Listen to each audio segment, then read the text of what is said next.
Hi.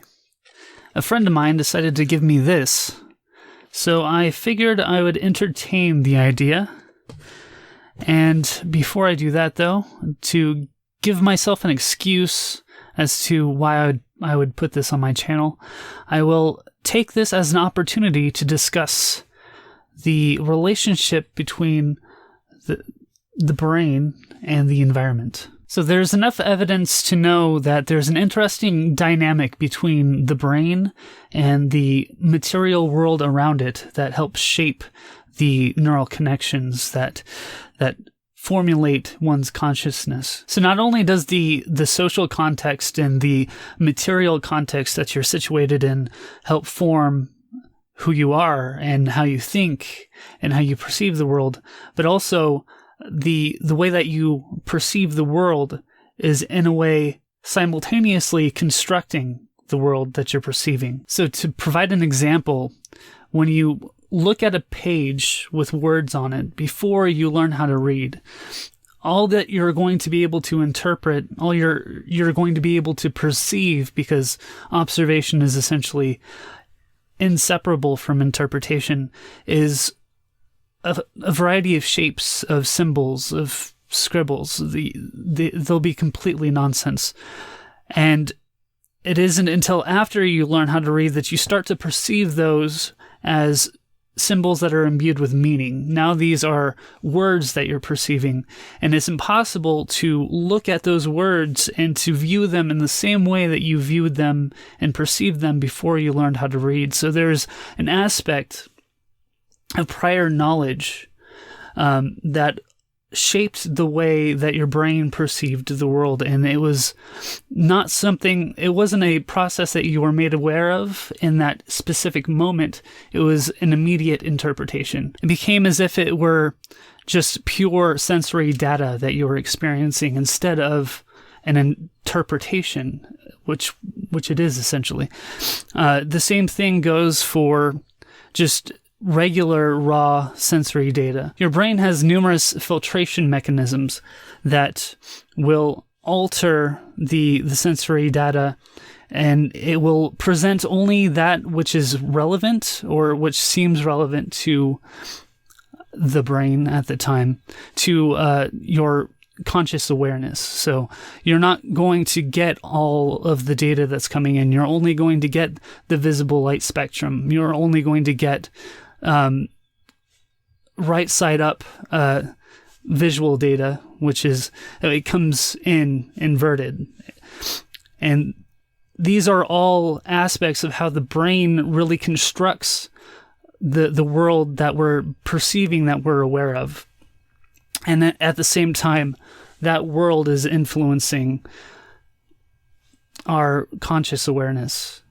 And it's affecting the neural structures. They alter depending on neural stimulus, repeated over and over and over again. So I guess that's enough of that. I could go on to talk about how there's a lot of interesting social and economic implications from this data, but instead, I am going to do the one chip challenge. Here. There we go. Now, the interesting thing about capsaicin is that it produces the sensation of tissue damage without actually damaging the tissue. There are a myriad ways that one can manipulate the sensory receptors and your conscious awareness of certain stimuli, and this is one of them. So, without further ado, I'm going to open this.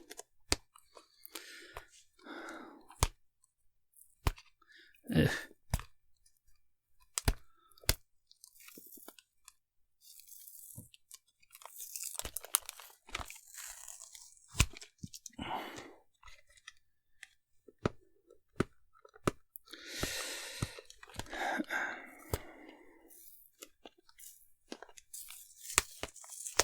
There we go.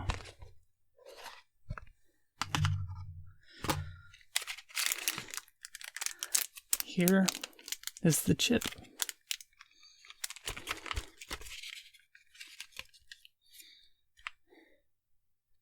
Eat the entire chip.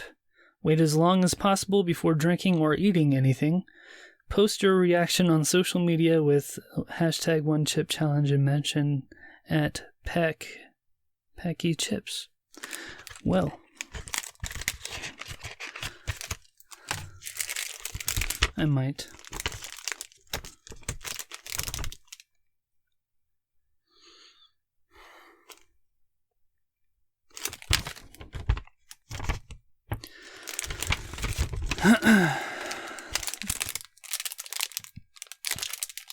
Here we go. Oh.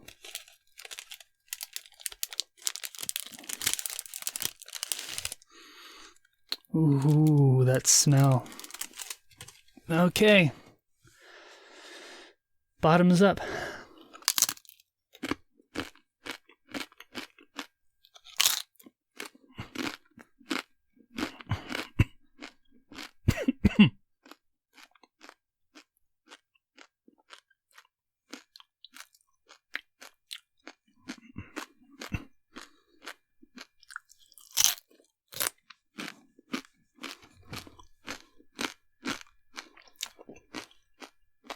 It's not bad.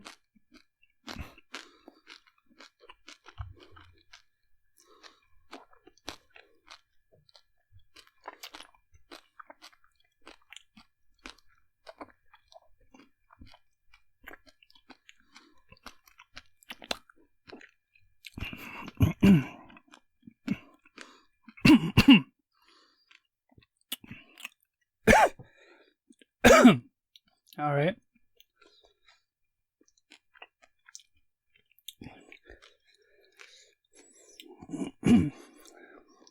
Definitely starting to kick in.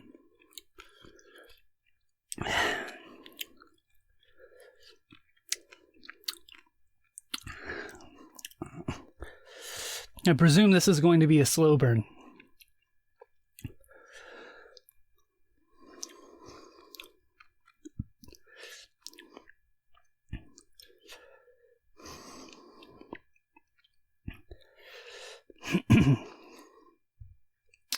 It's pretty hot.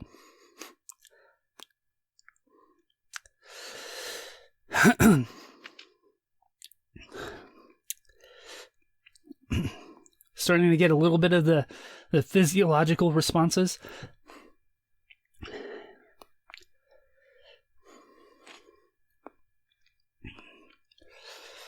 A little bit of watery eyes.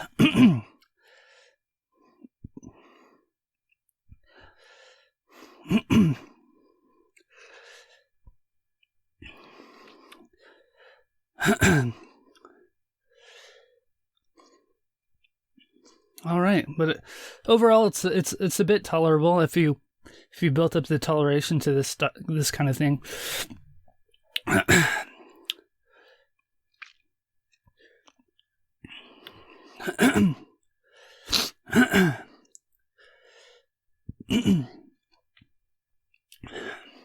So there's definitely a material reaction going on that sensory stimuli and sending those signals to the brain. But there's also, due to the fact that the brain is able to control essentially the sensory information coming in from the environment, it can interpret it in a certain way, or it can decide how much of it that it wants you to be consciously aware of. But of course there's pain. There definitely is pain. But that was a pretty good chip. And I'm glad to have taken part in this challenge. And also get to talk about how the brain processes and interprets information in the material world, and how that material world also affects the organization of one's neurons and neural networks. It's a very, very interesting dynamic relationship between the brain and the environment. All right. I think that'll be it for me for right now. If you guys would like, I no longer have a Patreon, but if you want to help me get out of this motorhome and help me quit the job that's currently stealing my wages, then you can donate to my PayPal, paypal.me/beastativity. Just one-time donation if you want, or not at all. It's up to you. But thanks for watching. I will have another video up pretty soon about the monetary system. And I also have an article that will soon be published about the consequences of power and hierarchy. Oh, goddamn. The consequences of power and hierarchy, which also touches upon the brain's relationship to the material environment that it's in. And that should be a lot of fun. Anyway, over and out.